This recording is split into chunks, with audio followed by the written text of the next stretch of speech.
Naitwa Elias Shiguta, napatikana katika kijiji cha Ibondo, Katoro, Geita, na mkoa wa Geita pia.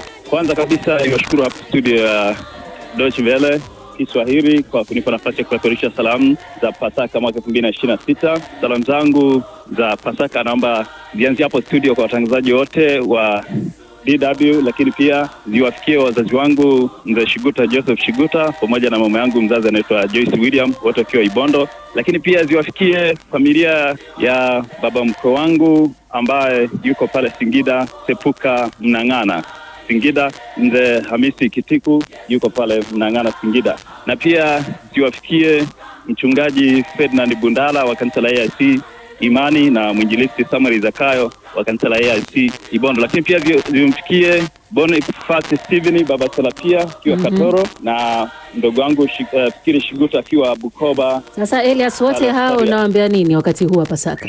Wakati wa Pasaka waambia tu kwamba tusherehekee siku ya Pasaka kwa furaha, kwa amani, kwa upendo, lakini pia tukikumbuka kutoa msaada na kuwasaidia watu wenye mahitaji, maana pia hiyo ndio ibada yenye kumpendeza Mungu. Shukrani sana Elias, na Pasaka njema kwako.